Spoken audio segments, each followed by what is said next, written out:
All right, shalom, shalom. First and foremost, all praises to Yahweh Bashem Yahweh Shai. Double honors to the apostles and elders at Great Millstone. And a hearty salutations to you brothers pushing this truth throughout the four corners in sincerity. All right. Uh, so, the elephant in the room and the subject matter seems to be through the Spirit, Gentiles and salvation. Okay. So, we going through the Spirit, man. Go ahead and try. We ain't gonna try. We gonna throw a spiritual uppercut to these Christians and show them. All right. When did we become heathens and Gentiles? All right. First off, I'm gonna grab Proverbs 8:9. It says, "All the words of my mouth, all the words of my mouth are in righteousness. There is nothing forward or perverse in them. They are plain to him that understandeth, and right to them that find knowledge." So we understand that Christians not going to understand this. We get it. But we're going to try to make it very plain. All right? Very plain. Dummy proof. Okay? Now, we're going to go to Hosea. Start at 1. Start at verse 2. "The beginning of the word of the Lord by Hosea, and the Lord said to Hosea, Go, take unto thee a wife of whoredoms and children of whoredoms, for the land hath committed a great whoredom, departing from the Lord." Okay, so he telling them, and he's speaking in a future prophecy. Okay, all right. It says, "So he went and took Gomer, the daughter of Diblam, which conceived and bare him a son. And the Lord said unto him, Call his name Jezreel. For yet a little while, and I will avenge the blood of Jezreel on the house of Jehu, and will cause to cease the kingdom of the house of Israel." So before any of this happened, he was speaking in a future prophecy, in a future tense. Okay? He telling them things that was going to happen before. That's why he said, wife of whoredoms. Wasn't speaking about going to get a whore. You know what I'm saying? Because he knew they was going to go off.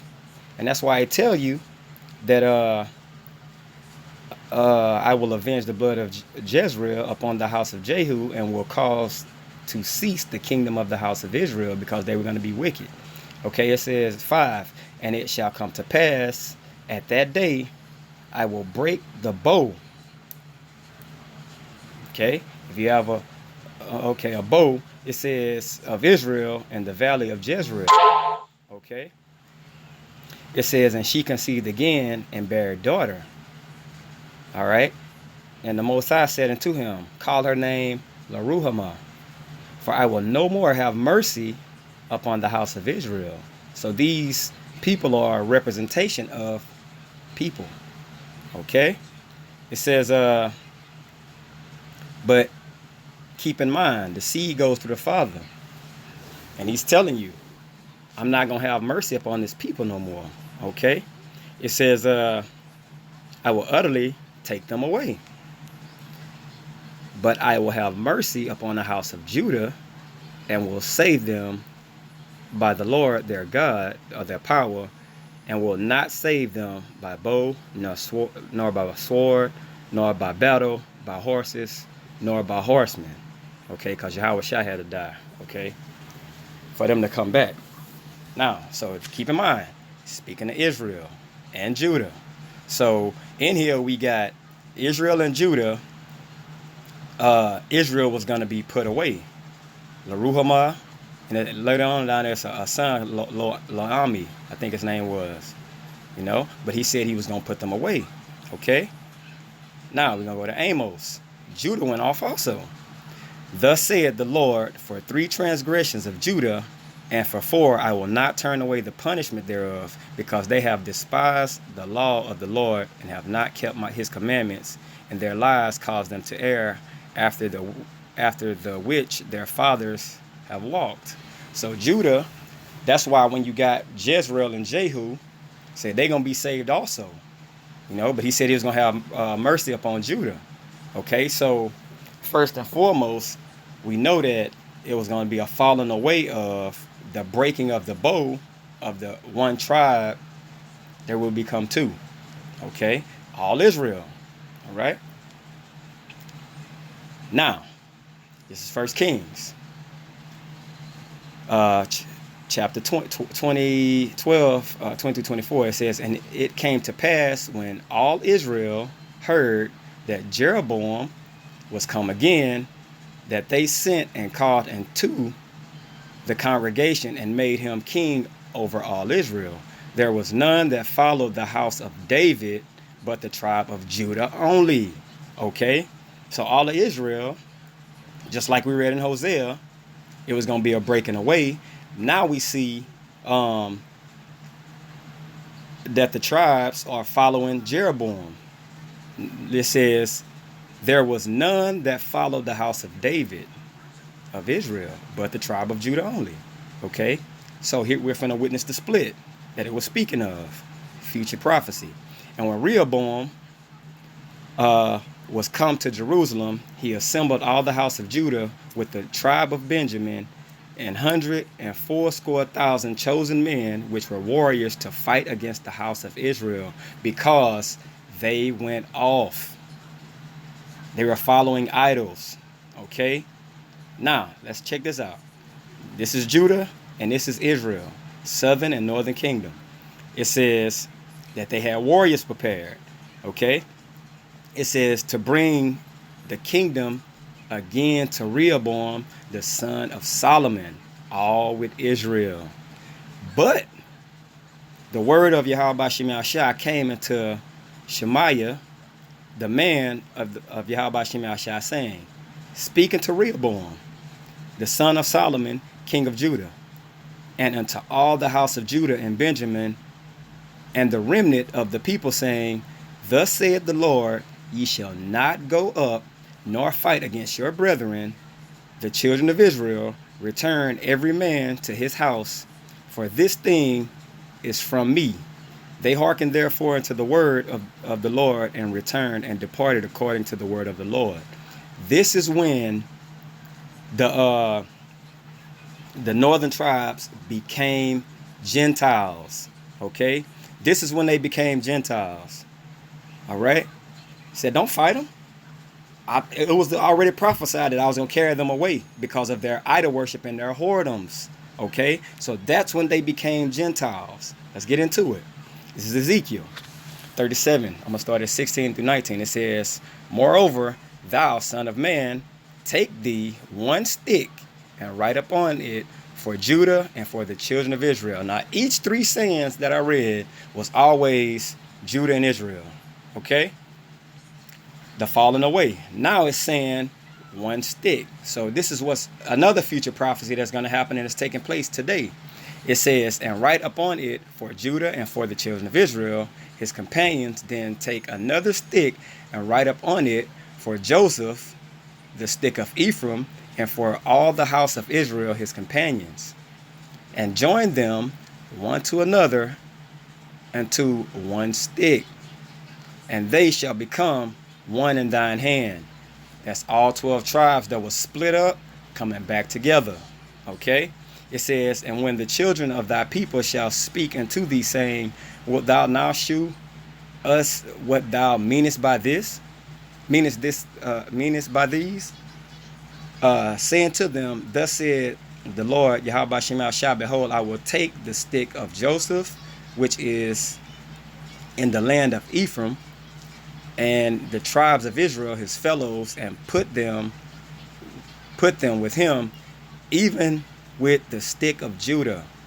Okay, keep in mind, the southern tribes wanted to fight the northern tribes to bring them back to Israel, and the Most High said, no, it's not time for that yet.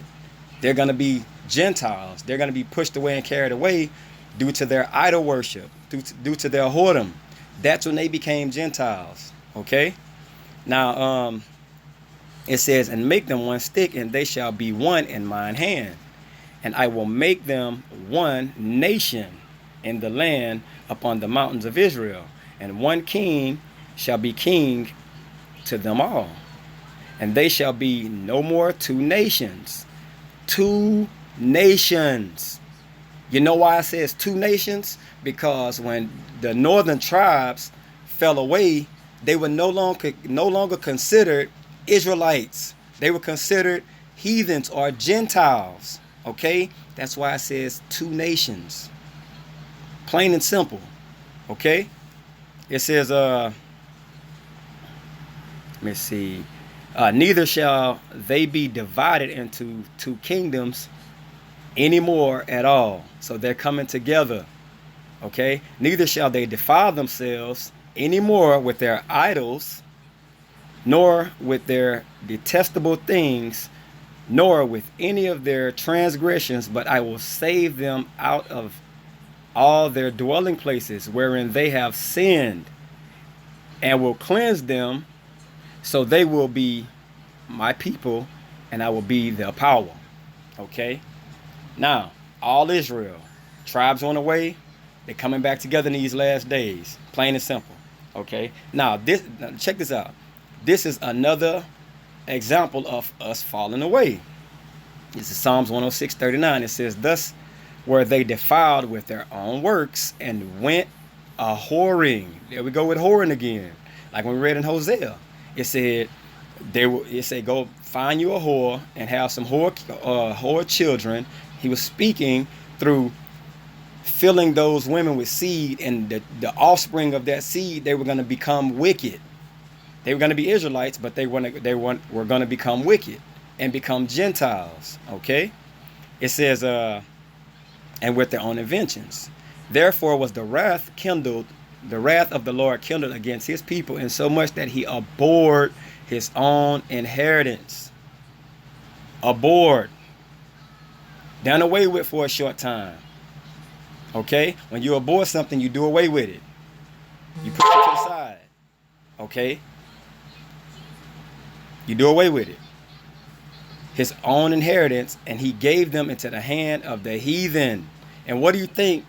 By them, first of all, they had to have something to follow, so they followed the ways of the Gentiles, the heathen. So what did that make them? Heathens also. He gave them into their hands. Okay?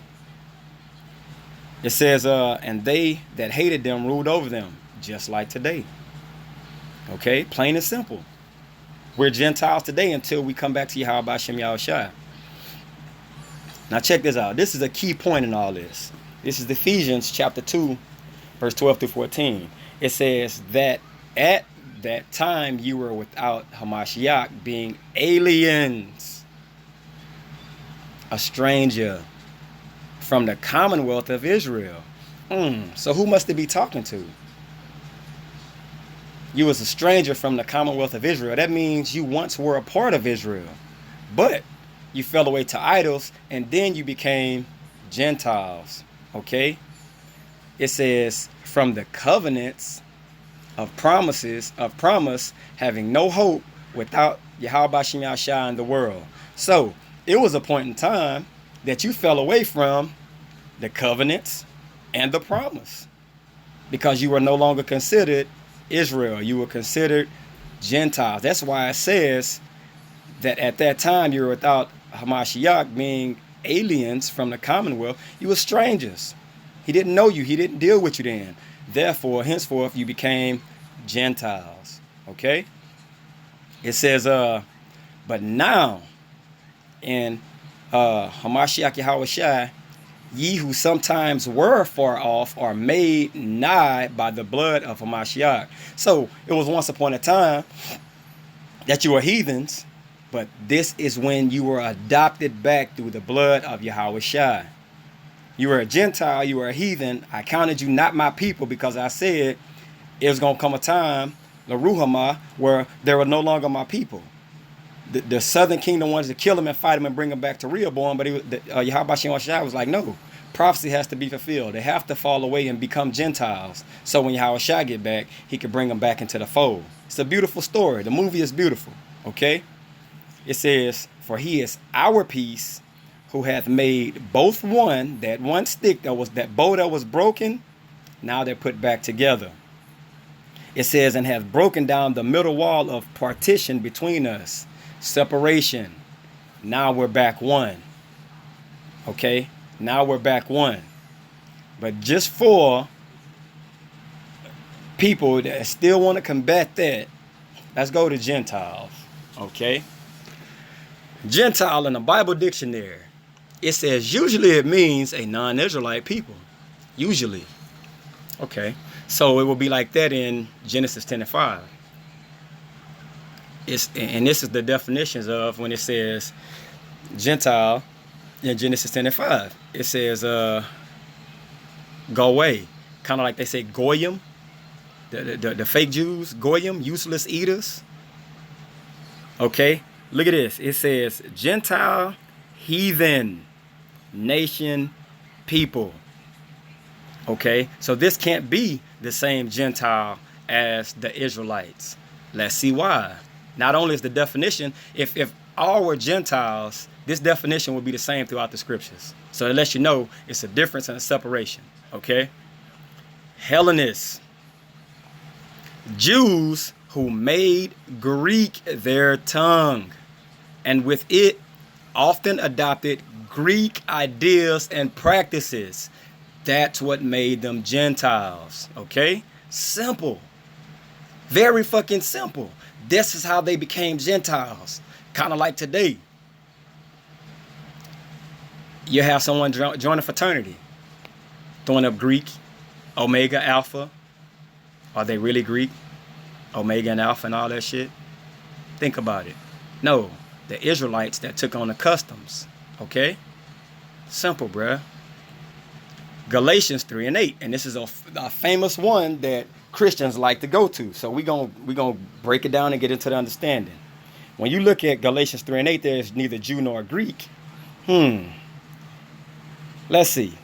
A Greek either by nationality, whether a native of the mainland or Greek islands of the colonies. You know, Esau give you some truth, but he'll cover it in a lot of shit. It says in a wider sense, the name embraces all nations, not Jews, that made the language, custom, and learning of the Greeks their own. The primary reference is to a difference of religion and worship. That means it was certain Jews calling themselves Greeks because they were living in that land, and not only were they living in it, they took all the customs, the ways of the heathens. Okay, now let's go into it deeper. There is neither Jew nor Greek. Wasn't around this time the Romans, if I'm not mistaken? Why didn't it say it's neither Jew nor Roman?